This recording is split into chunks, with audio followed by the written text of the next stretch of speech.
On January the 27th, year 2010, beloved author and America's literary sweetheart, J.D. Salinger, passed away. Because of Team Best's sheer dedication to their novel group, they were invited to celebrate Salinger's life at his funeral. And what an honor it was. Team Best returned from the funeral with a new insight into Salinger's life, the characters he created, and a few photographs and audio as evidence.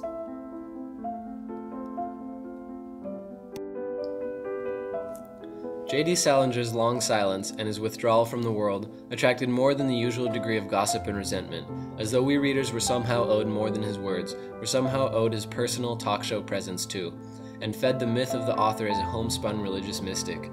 Yet though he may seem to have chosen a hermit's life, Salinger was no hermit on the page, and so his death throws us back from the myth to the magical world of his writing as it really is, with its matchless comedy, its ear for American speech, its contagious ardor, and incomparable charm. Salinger's voice, which illuminated and enlivened these pages for 2 decades, remade American writing in the 50s and 60s in a way that no one has since Hemingway.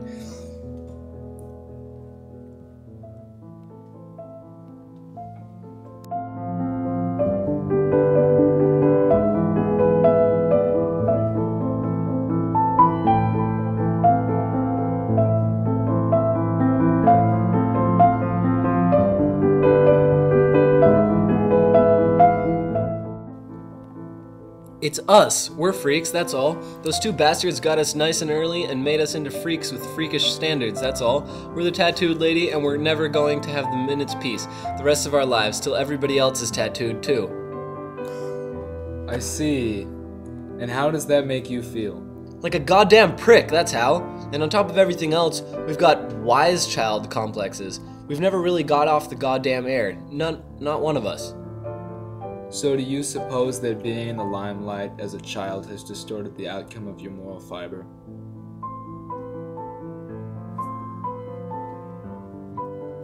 The minute I'm in a room with somebody who has the usual number of ears, I either turn into a goddamn seer or a human hatpin. The Prince of Boars. That's horrible.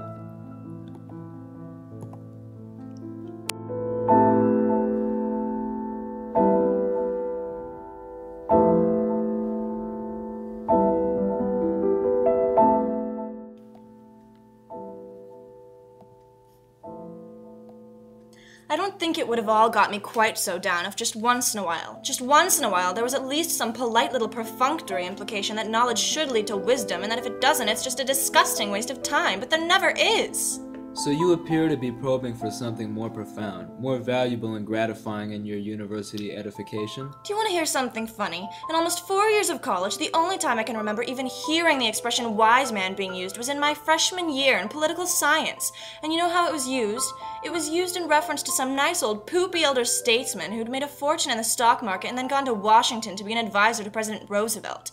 Honestly now, 4 years of college almost. I'm not saying that happens to everybody, but I just get so upset when I think about it I could die.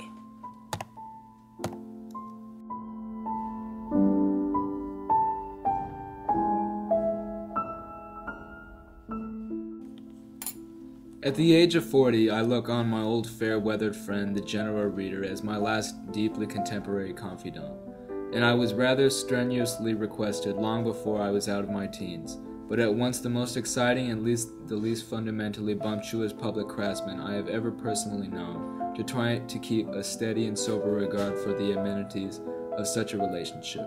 Be it ever so peculiar or terrible, in my case he saw it coming on from the first. The question is, how can a writer observe the amenities if he has no idea about what his general reader is like? The reverse is common enough, most certainly, but just when is the author of a story asked what he thinks the reader is like? I agree.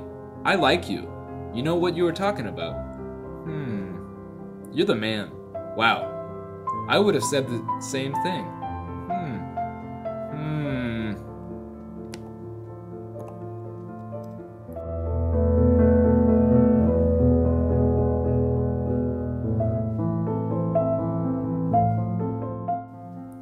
I don't know, the city's full of goddamn phonies. Except for Allie and Phoebe, you would've loved them. I love them. Allie had this hat, this red hunting hat. I like this hat, that's why I wore it after he died.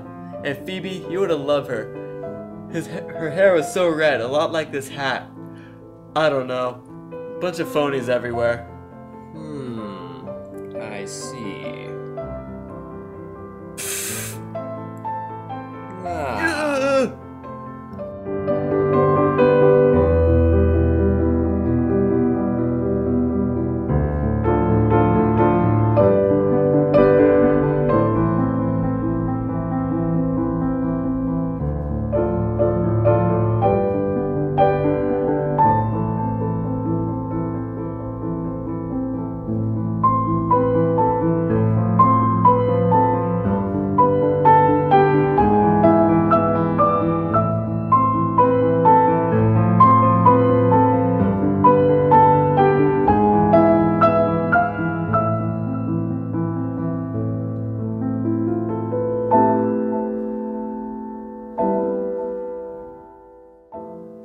Holden wasn't really sad that Salinger died. He thought he was a phony. I was there just to get my groove on.